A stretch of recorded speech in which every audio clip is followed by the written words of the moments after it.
Hey guys, I'm back with another video. This time it's 70 things you wish you knew early in StarCraft 2, the TERRAN edition, the edition that a lot of you have been waiting for. So let's get started. Number 1. Every time I play with TVT, there's a situation with cloak banshees or banshees in general in widow mines.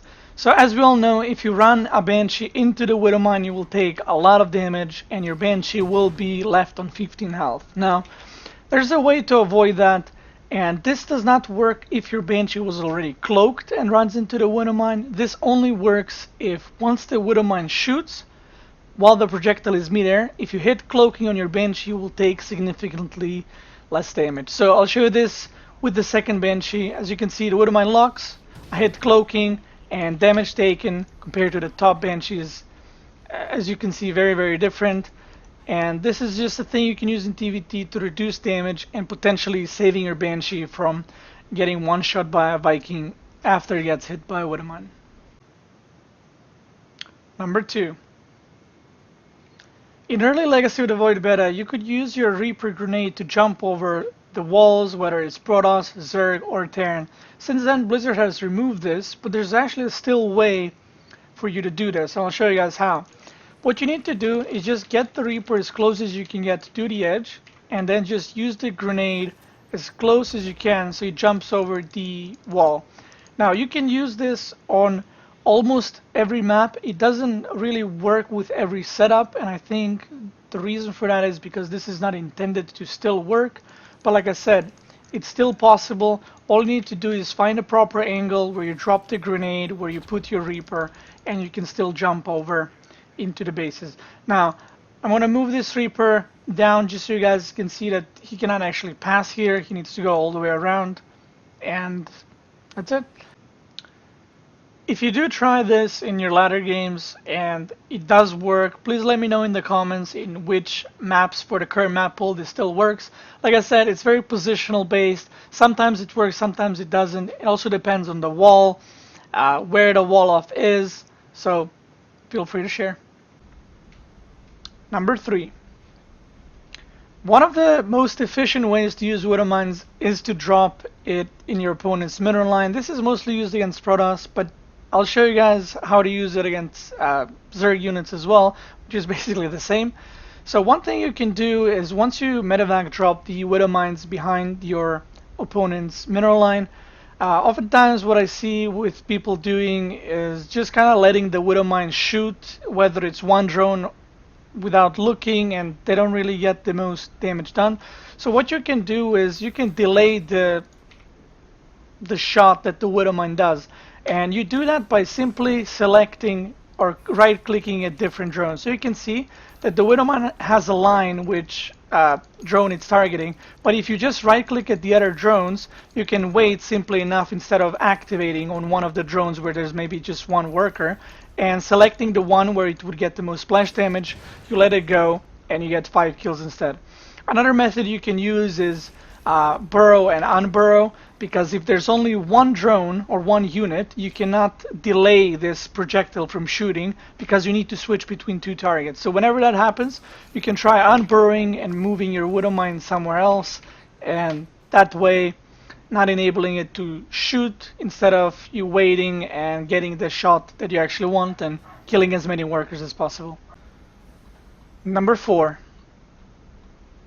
As you guys probably know if you ever watch my stream, I like to play mech quite a bit, and as a mech player you have a lot of siege tanks that you often need to reposition, leap forward slowly instead of unsieging and sieging everything up.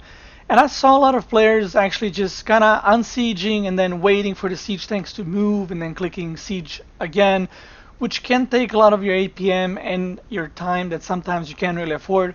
So I want to show you one trick that I do, which some of you might know. I use shift command for unsieging the tanks and moving them forward. The way to do that is you basically hold the shift, left shift, and you press D to unsiege, then you move your unit wherever you want, and then you siege it up again. So I'll show you here how to do that really quick. I have a bunch of siege tanks here, and if I wanted to reposition, I wouldn't wait for them to move and then siege up. I would simply use shift, and it would look like something like this.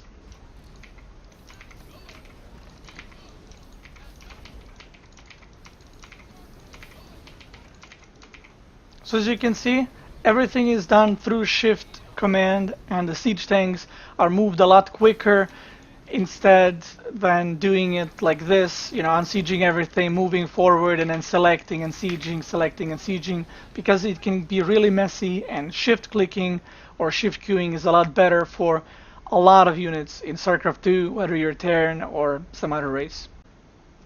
Number 5. As you guys probably know, there are two upgrades that are frequently used in the late game if you're a Terran player. One of them is high sec auto tracking, the other one is building armor, which gives you +2 armor, while high sec auto tracking gives you +1 range on your planetary, your bunker, and your missile turrets. Now, what some of you might not know is that the turrets, auto turrets from the Raven, are also considered buildings. So I'm going to use the auto turret. You can see that the armor is right now 1 and the range is 6. When I upgrade these two things and use the turret again, if I select it, the armor is now 3 and the range is 7. So this is something you might not have known, and if you are a player that likes to go into the late game and mass Ravens, this is definitely an upgrade that you need in your games for that kind of playstyle, and you can use quite effectively. Number 6. I really love using ghosts in TVZ late game. That's really the only place where I ever use ghosts. And these are some of the things that you kind of need to know when engaging the Zerg army into the late game. Now, there's no trick in this one. I just kind of want to explain and tell you guys how many snipes it takes for you to kill each of the Zerg units that are not Zerglings or Banelings. So, Roach, Ravager, and Hydra take 1 shot each with snipe, as I'll show you right here. So those are pretty easy to kill, and it's very efficient to use your snipe on them because those are kind of expensive units. I mean, snipe in general is worth using against anything because it is energy based. Now, units like Queens take 2 shots, so they get left on really low health, so you don't necessarily need to snipe them twice. But what you can do is, if you have stim bio, snipe each queen once and the bio will take care of it. Or if you want to make sure you get a kill, just do double snipe on the queen. Infestors take 1 snipe. The Ultralisks take exactly 3. So whenever you're fighting a Zerg and there's too many Ultras, try to click 3 snipes on each Ultralisk in order to make sure that it's dead. Now, the air units. Overseer is something that you definitely will be sniping whenever you play TVZ, because you want to make sure that there's no detection if you end up cloaking your ghosts. It takes exactly 2 snipes to kill the Overseer. For other air units, a Mutalisk takes 1, Viper takes 1, which is a really good target because it's a powerful spellcaster that you definitely want to eliminate. Corruptors take 2 shots because they do have a lot of health. And last but not least, the Broodlords take 2 snipes as well to kill. So whenever you're in a fight, if you have 10 ghosts and they have, 15 Broodlords or 10 Broodlords, you need to know exact amount of snipe uses that you need to kill each unit in order to actually win the fight and just be as efficient as you possibly can. Number 7. Killing stealthed units with hellions is possible even without detection. So I'll show you guys in this specific scenario. As you can see, I see both blue and red, but I cannot attack the Widowmine if I try to with hellions, and the A move wouldn't work as well. So if our opponent drops the Widowmine into your mineral line and you don't have scans or you don't have ravens or missile turrets, one way to kill the Widowmine is use your hellions and just shoot at whatever building is the closest, and the splash damage will actually be attacking or damaging the Widowmine, and that way you can kill it without actually wasting a scan or building a missile turret or getting the Raven out just for 1 Widowmine. So again, if I AMU, the units will not shoot at the Widowmine because there's no detection, even though I can see it because this is a unit test map. But again, once the Widowmine shoots, you can just target fire your building and just get the Widowmine killed. Now this works for, obviously you can attack any building, you can even attack your units, it would work the same way. You can attack your Hellion and the splash from the fire would be damaging the Widowmine. But this doesn't only work against Widowmines, it would work if you wanted to kill a ghost that's cloaked, or even DTs, or even burrowed Zerg units as well. Number 8. There's a lot of things you can do with Omega Mines as far as killing oracles or any Protoss unit like War Prism, but there's one cool thing you can do in TVZ. Every time you have a game where there's too many Mutalisks and you can't quite kill them, what you can do is try and bait the Mutas into basically suiciding into your Widow Mines. It takes 4 Widow Mines to kill any amount of Mutas as long as the Mutas are somewhat stacked.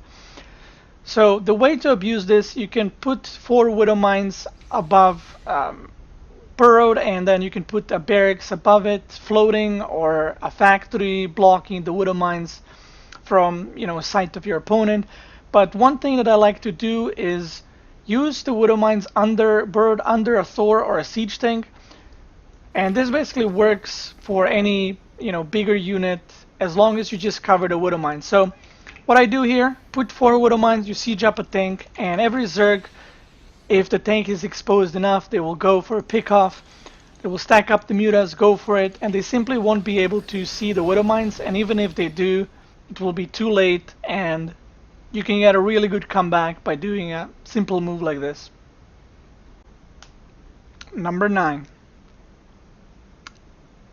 When you put units in your bunker, they actually get +1 range, whatever unit you decide to put in. So this works for Marines, Marauders, Ghosts, and Reaper.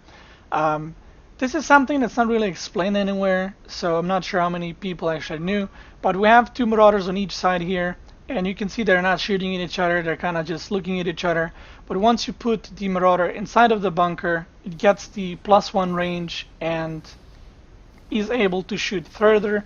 So this is pretty important if you're ever fighting Marines against Marines, or Marauders against Marauders, or even against the if you're bunker rushing Protoss or Zerg. It's just something that's good to know, and it's usable in a lot of situations whenever you have bunkers up. Number 10. I've seen a lot of people, whenever they stream or play their games, whenever they want to enable auto repair, they go down in the bottom right and they right click in order to enable it. But there's a way easier way to do that. Whenever you're trying to hold an all in, or you just want to repair your units really quickly, you don't actually need to select your SCVs and then click R repair or right click all the way down, because again, that takes a lot from your APM. And the easier way to do it is just selecting all your SCVs, as many SCVs that you want. You hold Alt and you press R, which will, as you can see in the bottom right, enables the auto repair, and the SCVs start repairing themselves. And now what you can do is, you can see I have some damaged buildings here. Instead of clicking repair on each one like this, all I need to do is auto attack, because the auto repair is on. If I just auto attack right here, their priority won't be to attack the enemy units, their priority will be to repair whatever is damaged on the way, whether that's a mechanical unit or a building. They will go for it instead of attacking, and once every mechanical unit is on full HP and the buildings are full HP, then the SCVs will proceed to auto attack the enemy units after that. Number 11. Since we're already on the whole repair thing with the SCVs, one thing you can do that many people didn't actually know is you can repair units while you're inside of the Medevac, as long as you put the SCV inside of it. So here we have a damaged Viking. I'll put it in the Medevac. You can see the health is very red. I'll put 2 Marines, because why not? If you have an SCV and you put it on auto repair, like you'd see it in bottom right, and put it into the Medevac, the SCV will actually slowly repair the Viking that's inside of it. You don't need to do anything once the SCV and the Viking are inside. You can fly, and you can see that the Viking health is slowly increasing. It was red, it was orange, now it's yellow, and soon it will be green. Number 12. If you ever played Terran on ladder and you were in a base raid situation, you knew that once you lift your buildings, it's actually very hard to land them and make the add-ons properly, because this is what happens when you try to build tech lab, for example, on the factories or barracks and starports. If you click X and you want to make 3, what will happen sometimes is instead of all 3 of them making a tech lab, you'll see that only 2 were moving the whole time and kind of like bugging out and moving back and forth. in order to prevent this and actually just make the add-on that you want, all you need to do is hold shift button. So I have all 3 barracks selected, I'm holding shift, and I'll make 2 tank labs and 1 reactor. And you can see that each individual barracks has its own destination it's going to without it being, messed up, interrupted, or going back and forth and canceling its own previous commands. Number 13. Now this is something I've touched already on in the first video of this series actually, 16 things you wish you knew early in StarCraft 2, but that was more like a general video about all 3 races. So I'm putting this one here as well because this is obviously Terran specific, and this one is about your Medevacs actually following your units, because if you select the Medevac and you right click on a unit, it will pick it up, it won't follow it. So if you ever are in a situation where you're moving your units, sending them through the map, you'll know that the Medevac sometimes flies over the cliffs and you lose it unnecessarily. In order to prevent this, all you need to do is select your Medevac, move onto one of the Marines, and that will not actually pick up the unit, but will make the Medevac follow your units instead. Number 14. Now this is a question that I get pretty often, and people seem to not really know what PDD actually blocks. It's very simple. PDD blocks every projectile in the game. So Marine fire, for example, is not a projectile. Marauder is. Reaper is not a Reaper attack is not a projectile. Zealots are obviously melee units, so every melee unit is not blocked by PDD. But every fire in the game by a unit that is flying and takes time to hit your unit is considered a projectile, and PDD will block those attacks. So I'm going to show you guys now. If I use PDD, you'll see that once the Thor attacks, the shots are getting blocked. If I have a Stalker trying to attack, same thing happens. Viking as well. PDD blocks everything. If I take 1 Marine from here and I put it closer, I use PDD, both Banshee and Adept projectile attacks will be blocked. Number 15. This is another trick you can use to kill invisible units when you actually don't have detection. So once again, you can see the siege tank is sieged up in the Widowmine range, but in this specific arcade map, the red cannot actually see the blue, even though I can.